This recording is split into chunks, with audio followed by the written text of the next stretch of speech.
Hi, I'm Cindy Stewart. Thank you for joining us today. I have such an exciting show and we've got lots to talk about. My guest today is Charity Bradshaw and I just love her. Thank you for coming today. Thank you so much. I'm excited. I am too. She's an entrepreneur, she's a wife, she's an author, she's a juggler. She can do most anything. You know how we are. Sometimes we just have diversity, but the things that she's been able to accomplish in really a short period of time has amazed me, and I want to dig into some of those things.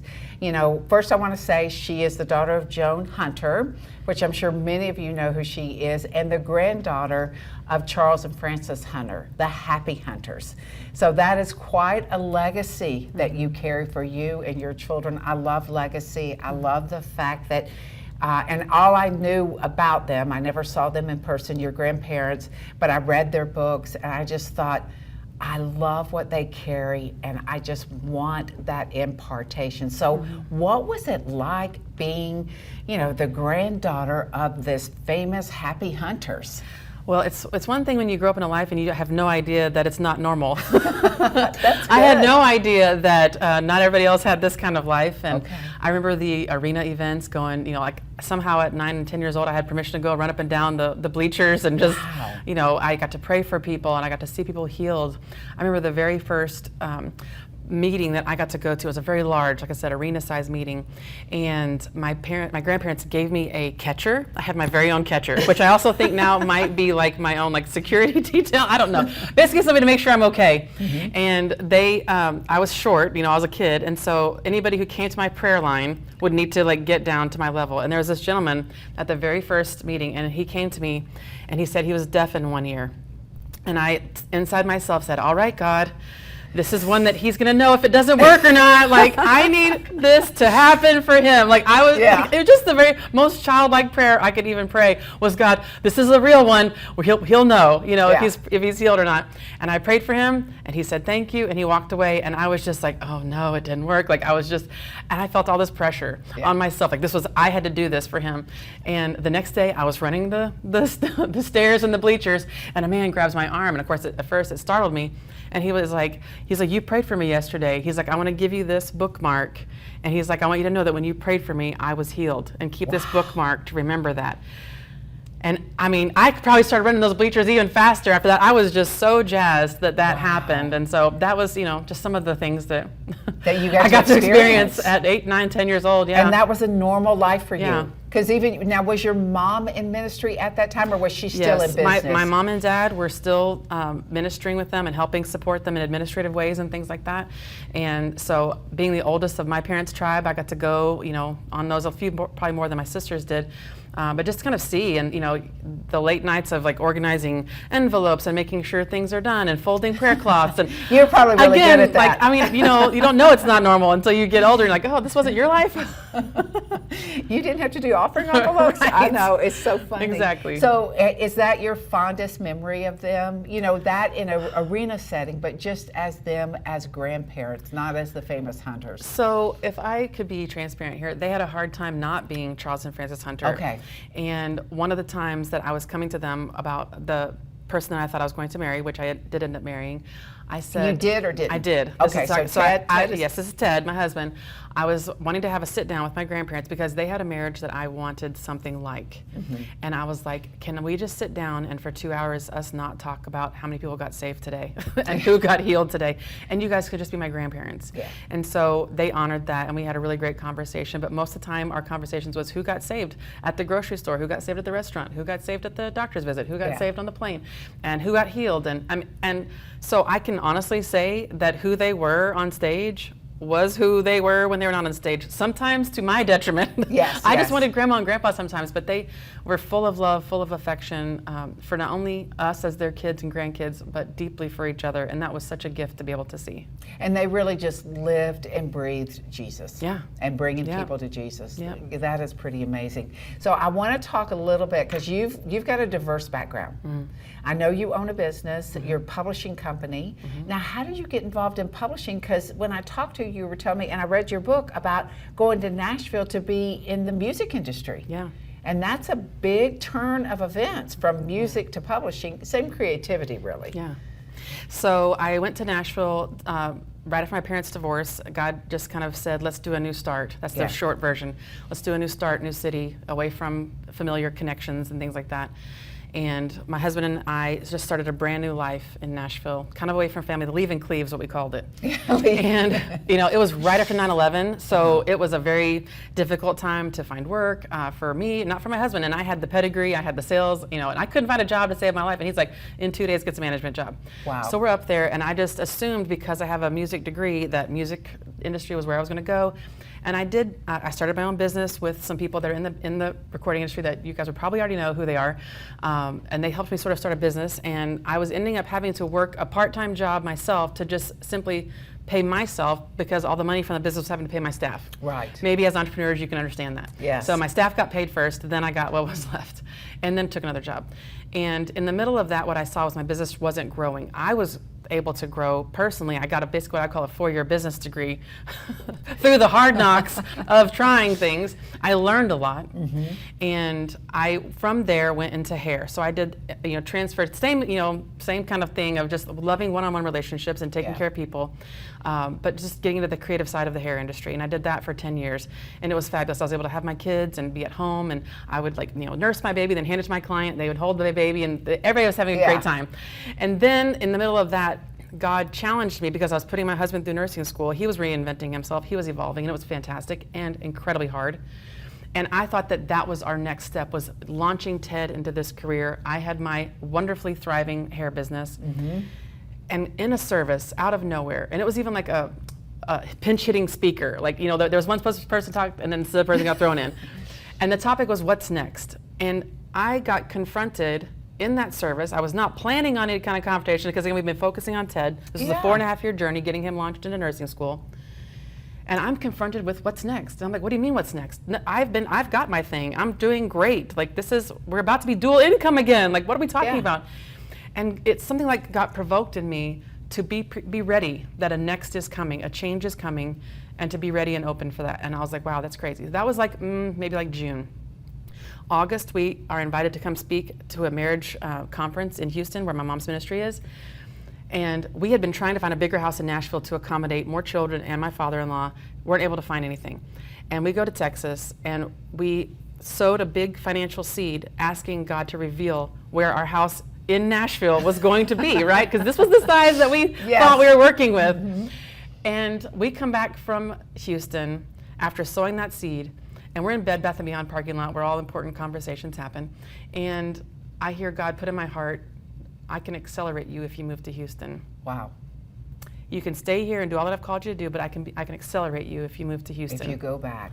And both Ted and I had never really planned on moving back to Texas, which pretty much means you're going to move back to Texas. Right. And I had that conversation. I was like, how would you feel if we did that? He was like, good. So literally in like a 5-minute conversation, we're moving back to Texas. And I am going to burn my ships. I'm not taking hair with me. I'm going to be rebranded as this whatever. And, you know, I thought author was going to be the path. And, you know, and I thought that once you got your first book out there, just hold on. The phone's going to be ringing. People are going to be calling, trying to book you at their church. And I was just going to be like, whoa, whoa, whoa, everybody calm down. I'm still a mom. You know, like, let's get in line. It's like a misnomer when it comes to that, right? I had a total just skewed perspective of what was going to happen. And I had to also go through a little bit of a humbling process, and it was good for me. It was good. Those processes are often really good, that I had to sort of go through that humbling of, you can't just write a book and expect people to start calling you. So just in case anybody's wondering, that's not how it works. And so I started writing. I wrote 3 books in a very short amount of time. And what I discovered in that process is how to write a book in a short amount of time. Right. And going to my mom's meetings, month after month, year after year, you see some of the same people telling you they have a book idea. And a year later, they still have a book idea. Right. And a year later, and I was like, write the book. Like, just get it written. Quit talking and just do it. And so I started working with a business coach, and we kind of narrowed my niche down. And it was that I can help people write books, and I can do it quickly. And I saw what I needed, and I saw what I thought a lot of people needed, and I said, let's create a program to support all of those needs. Okay. So the whole publishing thing started out of me helping people start writing books. And I was just going to try to send these people out with their manuscripts to get them done, hopefully, just feeling that there's options everywhere. And when my clients were coming to me saying, nobody's returning my phone calls, nobody's keeping their word, I can't find anything, literally the publishing rose out of that righteous indignation that I had, because I wasn't seeing anybody producing works that, according to my standards, and I feel like I'm a pretty observant person, the excellence wasn't there, the relevance wasn't there. And so I literally started my publishing company called LifeWise Books because of the lack, or the hole, the wide open space that I saw to support Christian authors into getting their books produced with excellence. Yeah, and it is a hard road, because I've had 4 books published. I've done it both through publishing house, I've done it individually, and you do think what God has put inside of you is so profound that people are going to be knocking down the doors. And it's not that people don't want it, it's just how to get it in a path where they're familiar with it, that they have access, that they have knowledge to it. So it's an interesting dynamic as far as And I always tell people, we don't know how we know, but we have been trained to spot the difference. Yes. My kids can look at things like, that looks cooler. That's their word for it, right? Or whatever. But we know what looks amateur and what looks professional, and we are drawn to more professional. And so my heart is these authors who have these amazing messages, let's package it, let's make it look excellent, let's let it look like it has had all the support of everyone else's traditionally published book, but with all of the ownership, with all of the legacy of self-publishing. So to me, it's the hybrid, it's the beautiful blend of the best of both of those worlds. Yes, and I know several people who have published with you, and all the information will be on the screen for you to look at. You can take a look at our website, LifeWay Books. Also, like I said, it's up on the screen for you. And what I saw was my friend Ruth Hendrickson is just the beauty. It looks like it was done by these 100-year-old publishing companies. And you've done an excellent job in doing that. So, and I read your book, Staying I Do. I want to say Say, because normally we say I do, but your book is Staying I Do. You've been married 20 years. We were talking about your anniversary. I love things on marriage. I've been married 42 years. So I am a proponent of helping people stay in the marriage that they stepped into. So tell me about your book. What made you and Ted write it together? Because that, I can't imagine me and my husband writing a marriage book together. And let me tell you, it was nudge after nudge after nudge after suggestion after nudge, and it was not our idea. It was 100% not our idea to write that book. So it took a lot of external pressure, repeated pressure, to get us to write that book, because who at any point thinks they're qualified to write a book on marriage? Because life is still happening while you're married. And even in that process of going from it being written, even through the publishing, Ted and I experienced some marital challenges. I'm like, I don't even know if we can release this book. Like, like you have those kind of like, obviously we're having our own issues. Yeah, like you need to read chapter 7 again, just like stuff where, it's just of course you can zoom out and see this is opposition. This is sort of provoking the message, hoping that maybe you can disqualify yourself before that book comes out and changes people's lives. That is a good word. I just want to stop there, because that is a word that anyone, if you're not writing a book, if you're not in the middle of a marriage or having a mess, that is a word that we need to hold on to. There is opposition coming against us to see if we will give up on what the calling is to not only step into, but that will transform us into that next season or that next breakthrough, right? I mean, I think that is a good word they have to hold on to. So go ahead, tell me about getting Ted, because I know your personality is very driven. Ted is a more I'm laid the gas, back and he's the brakes, and you need both in a car. So yes, you need both in a car. We need both for safety. That's a good analogy. So, and my husband's a nurse and I'm a writer. So obviously, I knew that I'd be like me trying to step into a hospital. I mean, I know a lot, actually, from being his wife and helping him go through nursing school, so I actually have a lot of knowledge. But I can't start an IV. I've never done that. I mean, I know how to, probably do it in theory, but in practice, no. And so I didn't expect my husband to all of a sudden become an author. I just wanted him to put his voice in there, because what he adds is actually really amazing. His perspective and his gentleness, and he's very strong. And most people think that strong is loud and brash and abrasive. No, actually strong doesn't have to say anything. They're actually very calm people. And so I wanted his strength to come across in the message. I wanted his perspective to be there. And so I patiently and helpfully, got those words out and helped, just made sure that it did what he intended it for it to do as well. And I think people really benefit because the book, what you'll notice if you do get the book Staying I Do, is you'll see his voice. It'll say Ted, and then the section under that is his voice, and then you'll see Charity, and then there'll be a section under that's my voice. So you actually do get to hear from both of us. And I actually even had a lady tell me yesterday that she and her husband are reading the book, and he reads Ted's parts and she reads my parts. That's so cool. It's really cute. Yeah. So, but getting that book out, it took surrender. Mm-hmm. It took being willing to put our heart, our life, our soul on display in the hopes, in the belief that God would use our things that we did right and our things that we did wrong to benefit other families. I'm the kind of person, I would rather learn from what you did wrong than to do it myself and then have to go through that pain. So we have put so much in there in the hopes to prevent pain, if possible, unnecessary pain. I mean, I believe pain is there for growth, but unnecessary pain, it can just be destructive. Yeah. It can just be hard. And so we've put a lot of things in there to help prevent that unnecessary pain, should people choose to use it. Anything from communication. And you'll see our topics are not rocket science.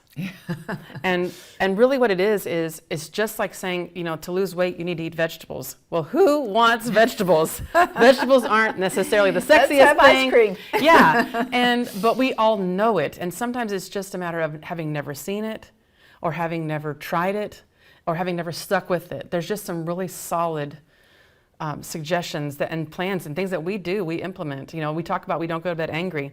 Now, I'm not saying, I should say we don't go to sleep angry. We've definitely got to bed angry. But we will lay there awake until 3 a.m. until one of us caves to the Holy Spirit saying, humble yourselves, apologize, And I love it. Yeah. You know what I loved in the book? Because there's a couple of things in there that are just everyday marriage. Finances, communication, and those were powerful. But honesty, you don't really see that as a title in your marriage books and your marriage counseling. And the honesty and the rawness and the realness of what you guys shared and what you went through, even on the sexual side, as you talked about it, I felt like that was not only refreshing, but it was very challenging for people who read it. I can communicate with my husband and say, honey, would you mind picking up the groceries? Or honey, we need to work through this. But the honesty of revealing the true depth of your heart is a whole different ballgame.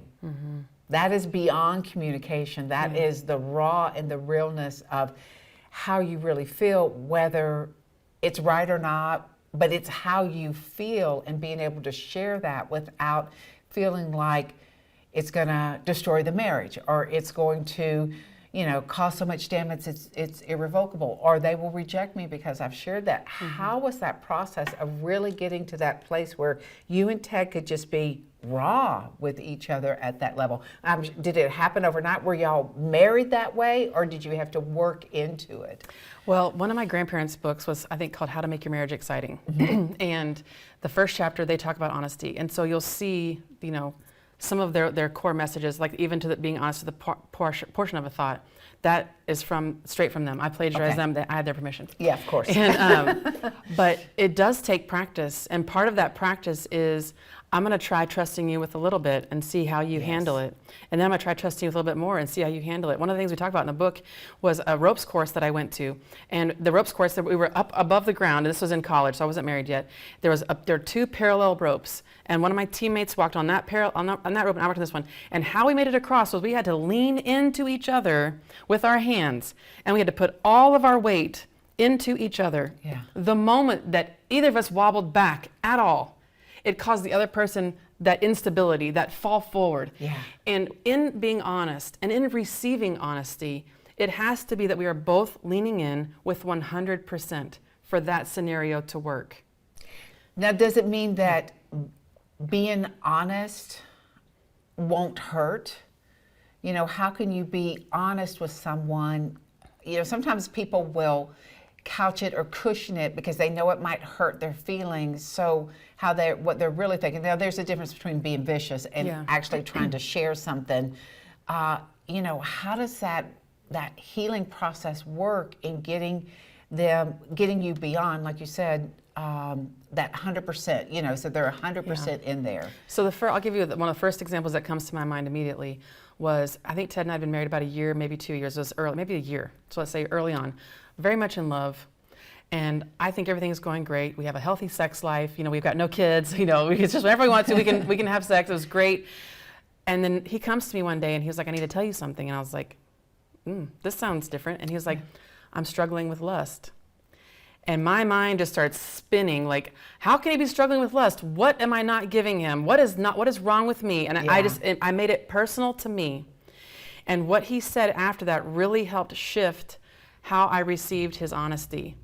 He said, I'm telling you so that we can fight this together. Wow. If I didn't feel like I could trust you with this information, I wouldn't share it with you. Wow. And he's like, I need your help. He's like, this doesn't have anything to do with you. He's like, you are more than enough. And he was validating me, and that was great. But what he was telling me is, he was like, I have so much trust for you and our relationship that I'm telling you one of my deepest, darkest secrets at this moment. And once I understood that, and once I kind of came down from the the offense or the inflammation of the information, I love that. Which give yourself a minute to de-escalate and actually hear what they're saying. He was really telling me how much he loved me and trusted me with that information. And that was what allowed us to take a minute to pray. And then I said, thank you for sharing this with me. I know that was hard. And he was like, thank you for hearing me. I know that was hard.